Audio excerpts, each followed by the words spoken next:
Lord. ಈ ದಿನದ ಬಲಪಡಿಸುವ ವಾಕ್ಯ ಜ್ಞಾನೋಕ್ತಿಗಳು 21ನೇ ಅಧ್ಯಾಯ 23ನೇ ವಚನ. ತನ್ನ ಬಾಯನ್ನೂ ನಾಲಿಗೆಯನ್ನೂ ಕಾಯುವವನು ತೊಂದರೆಗಳಿಂದ ರಕ್ಷಿಸಿಕೊಳ್ಳುವನು. ಆಮೇನ್.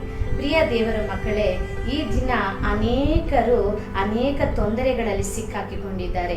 ಆ ತೊಂದರೆಯಿಂದ ಹೇಗೆ ಹೊರಗೆ ಬರೋದು ಅಂತ ಗೊತ್ತಿಲ್ಲದೆ ಅವರು ಅನೇಕ ಹುಡುಕಾಟಗಳನ್ನು ನಡೆಸ್ತಾ ಇದ್ದಾರೆ.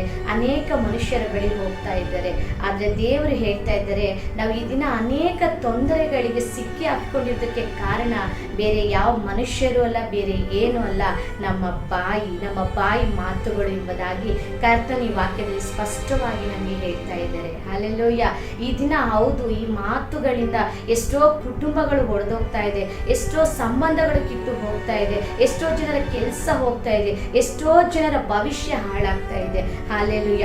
ಆದರೆ ಈ ದಿನ ನೀವು ನಿಮ್ಮ ಜೀವನದಲ್ಲಿ ಎಲ್ಲ ರೀತಿಯಲ್ಲೂ ಮುಂದೆ ಹೋಗಿ ಜಯವನ್ನು ಹೊಂದಬೇಕು, ಒಂದು ಸಮಾಧಾನವಾಗಿ ಇರಬೇಕು, ಯಾವುದೇ ತೊಂದರೆಗಳಿಗೆ ಸಿಕ್ಕಿ ಹಾಕಿಕೊಳ್ಳಬಾರ್ದು ಅಂದರೆ ಮೊದಲನೇದಾಗಿ ಈ ಬಾಯನ್ನು ಕಾಯುವಂಥ ಕೃಪೆ ನಮಗೆ ಬೇಕು.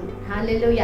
ಈ ಬಾಯಲ್ಲಿ ನಾವು ಯಾವಾಗ ಕಾಯ್ದುಕೊಳ್ತೀವೋ ಆಗ ತೊಂದರೆಗಳಿಂದ ನಾವು ರಕ್ಷಿಸಲ್ಪಡ್ತೇವೆ. ಆಮೇಲೆ ಒಂದು ಗಂಡ ಹೆಂಡತಿ ಇಬ್ರು ಯಾವಾಗಲೂ ಜಗಳ ಆಡ್ತಾ ಇದ್ರಂತೆ.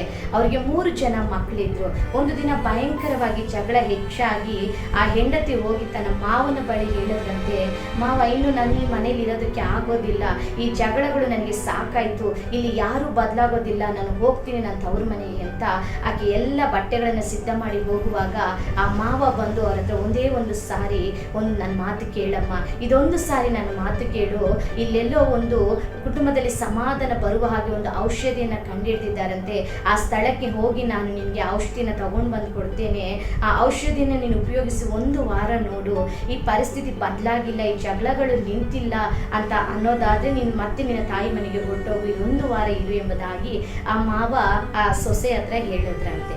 ಸರಿ ಎಂಬುದಾಗಿ ಆಕೆ ಒಪ್ಪಿಕೊಂಡು ಆಗ ಮಾವ ಏನು ಮಾಡಿದ್ರು, ಒಂದು ಔಷಧಿ ಬಾಟಲನ್ನು, ಒಂದು ಸಿರಪನ್ನು ಆಕೆ ಕೈಗೆ ಕೊಟ್ಟರು. ಆಗ ಆ ಮಾವ ಹೇಳಿದ್ರಂತೆ, ಅಮ್ಮ, ಈ ಔಷಧಿನ ಉಪಯೋಗಿಸ್ಬೇಕಾದ್ರೆ ಕೆಲವು ಇನ್ಸ್ಟ್ರಕ್ಷನ್ ಹೇಳಿದರೆ ಅದನ್ನು ನೀನು ಮಾಡಬೇಕು ಎಂಬುದಾಗಿ. ಹೌದಾ ಮಾವ, ಏನು ಮಾಡಬೇಕೆಂಬುದಾಗಿ ಆಕೆ ಕೇಳಿದ್ರಂತೆ. ಆಗ ಆ ಮಾವ ಹೇಳಿದ್ರಂತೆ, ಇದನ್ನು ನೀನು ಮುಂಚೆನೇ 5 ಗಂಟೆಗೆ ನೀನು ತಗೋಬೇಕು, ಅದನ್ನು ತಗೊಂಡ ನಂತರ ನೀನು ಅದನ್ನು ನುಂಗಬಾರ್ದು, ಅದನ್ನು ಬಾಯಲ್ಲಿ ಹಾಗೇ ಇಟ್ಟುಕೊಂಡಿರಬೇಕು. ಹೌದಾ, ನುಂಗಬಾರ್ದು? ಹೌದಮ್ಮ, ಉಗಿಲೂಬಾರ್ದು, ನುಂಗಲೂಬಾರ್ದು, ಅದು ಹಾಗೇ ಇರಬೇಕು ಅಂತ. ಆಗ ಸೊಸೆ ಕೇಳಿದ್ರಂತೆ, ಎಷ್ಟು ಹೊತ್ತು ಮಾವ ಹಾಗಿರ್ಬೇಕೆಂಬುದಾಗಿ. ಆಗ ಅವ್ರು ಹೇಳಿದ್ರಂತೆ 4 ಗಂಟೆಗಳ ಸಮಯ.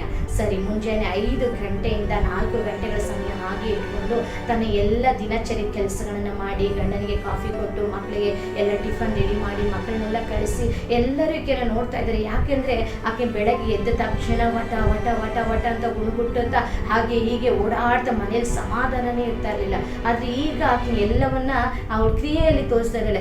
ತಿನ್ರಿ, ಈ ತಗೊಳ್ರಿ ಅಂತ ಬರೀ ಸೈಗೆ ಮಾಡ್ತಾ ಇದ್ದಾಳೆ, ಕ್ರಿಯೆ ಮಾತ್ರ ತೋರಿಸ್ತಾ ಇದ್ದಾಳೆ. ಇಲ್ಲಿ ಗಂಡನಿಗೆ ಏನು ಅರ್ಥ ಆಗ್ತಿಲ್ಲ, ಮಕ್ಳಿಗೆ ಏನು ಅರ್ಥ ಆಗ್ತಿಲ್ಲ. ಆ ಮಕ್ಕಳು ಅಂದ್ಕೊಳ್ತಾ ಇದ್ದಾರೆ, ನಾವು ನಿಮ್ಮದೇ ಊಟನೂ ಮಾಡಕ್ ಆಗ್ತಾ ಇರಲಿಲ್ಲವಲ್ಲ, ನಮ್ಮ ಅಪ್ಪ ಅಮ್ಮ ಯಾವಾಗಲೂ ಜಗಳ ಆಡ್ತಾ ಇದ್ರು, ಏನಾಯ್ತು ಎಂಬುದಾಗಿ ಆ ಮಕ್ಕಳಿಗೆ ಒಂದು ಯೋಚನೆ. ಸರಿ, ಎಲ್ಲರೂ ಕೂಡ ಹೋದ್ರು. ನಂತರ ಆಕೆ ಅದನ್ನು 4 ಗಂಟೆಗಳ ನಂತರ ಮುಗಿಬಿಟ್ಟು ಮತ್ತೆ ಆಕೆ ಎಲ್ಲ ಕೆಲಸವನ್ನು ಮಾಡಿ ಮತ್ತೆ ಸಂಜೆ 5 ಗಂಟೆಗೆ ಮತ್ತೆ ಔಷಧಿನ ತಗೊಂಡ್ಳು. ಮತ್ತೆ ಅದನ್ನು ಬಾಯಲ್ಲಿ ಇಟ್ಕೊಂಡು ಮಾತಾಡೋಕ್ಕಾಗಲ್ಲ ಅಲ್ವಾ.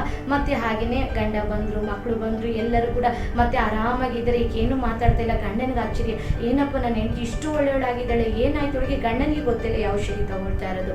ಸರಿ ಅಂತ ಆತನಿಗೂ ತುಂಬ ಸಂತೋಷ. ಆ ದಿನ ಮಕ್ಕಳಿಗೆ ಕೂತ್ಕೊಂಡು ಮಕ್ಕಳಿಗೆ ಹೋಮ್ವರ್ಕ್ ಎಲ್ಲ ಗಂಡ ಹೇಳ್ಕೊಡ್ತಾ ಇದ್ರು. ಆಗ ಆಕೆ ಅನ್ಕೊಳ್ಳತ್ತೆ, ಅಪ್ಪ, ಈ ಔಷಧಿ ನಾನು ತಗೊಳ್ತಾ ಇದ್ರೆ ಮನೇಲಿ ಎಲ್ಲರೂ ಬದಲಾಗಿ ಹೋಗ್ತಾ ಇದ್ದಾರೆ, ಎಲ್ಲ ಸಮಾಧಾನವಾಗಿದೆ, ನನ್ನ ಗಂಡ ಮಕ್ಕಳಿಗೆ ಓದೋದೆಲ್ಲ ಹೇಳ್ಕೊಡ್ತಾ ಇದ್ದಾರೆ, ಮಕ್ಕಳೆಲ್ಲ ಎಷ್ಟು ಸೈಲೆಂಟಾಗಿ ಆಕೆಗೆ ಒಂದೇ ಸಂತೋಷ. ಸರಿ ಎಂಬುದಾಗಿ 1 ವಾರ ಕಳೆಯಿತು. 1 ವಾರ ಕಳೆದ ನಂತರ ಅವಳು ಹೋಗಿ ಮಾವನ ಹತ್ರ ಹೇಳಿದಂತೆ, ಮಾವ, ಇದು ಯಾರು ರಿಸರ್ಚ್ ಮಾಡಿದ್ದು, ಇದು ಹೇಗೆ ಕಂಡಿಡಿದು, ನಿಜವಾಗ್ಲೂ ಇಷ್ಟು ಒಳ್ಳೆ ಔಷಧಿ ಎಂಬುದಾಗಿ ಹೇಳಿ ನೋಡುವಾಗ ಆ ಮಾವ ಹೇಳಿದ್ರಂತೆ, ಇದನ್ನ ಕಂಡು ಹಿಡಿದಿದ್ದು ನಾನೇನಮ್ಮ, ಇದು ಬೇರೆ ಏನೂ ಅಲ್ಲ, ಇದು ಬರೀ ಒಂದು ಕೋಕೋ ಕೋಲಾ ಎಂಬುದಾಗಿ. ಹಲ್ಲೆಲೂಯ.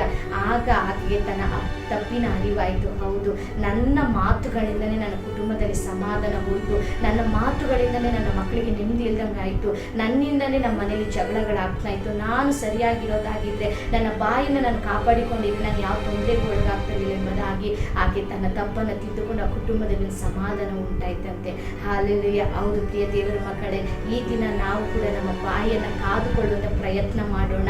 ಅವಸರಪಟ್ಟು ಮಾತಾಡೋದು ಬೇಡ, ಬೇಡ. ಆದಷ್ಟು ಮಟ್ಟಿಗೆ ನಮ್ಮ ಬಾಯನ್ನು ಕಾಪಾಡಿಕೊಳ್ಳೋಣ. ಆ ಬಾಯಿ ಪ್ರಾರ್ಥನೆ ಮಾಡೋದಕ್ಕೆ ಉಪಯೋಗಿಸೋಣ, ವಾಕ್ಯ ಓದೋದಕ್ಕೆ ಉಪಯೋಗಿಸೋಣ, ಸ್ತುತಿ ಸ್ತೋತ್ರಗಳನ್ನು ಮಾಡಿ ಆರಾಧನೆ ಮಾಡೋದಕ್ಕೆ ಉಪಯೋಗಿಸೋಣ, ಕೆಲವರಿಗೆ ಒಳ್ಳೆಯ ಮಾತುಗಳನ್ನು ಆಡೋದಕ್ಕೆ ಉಪಯೋಗಿಸೋಣ, ಬೇರೆಯವ್ರನ್ನ ಸಂತೈಸುವುದಕ್ಕೆ ಉಪಯೋಗಿಸೋಣ.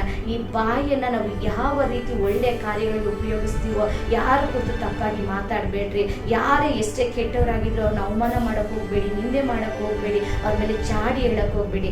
ದೇವರಿಗೆ ಇಷ್ಟವಾಗಿದ್ದನ್ನು ನಾವು ಯಾವಾಗೆಲ್ಲ ಅಭ್ಯಾಸ ಮಾಡಿಕೊಂಡು ಅದನ್ನು ಮಾಡ್ತಾನೇ ಇರ್ತೀವೋ ನಮ್ಮ ಜೀವನ ಖಂಡಿತವಾಗಿ ತೊಂದರೆಗಳಿಂದ ತಪ್ಪಿಸಿಕೊಳ್ಳುತ್ತದೆ.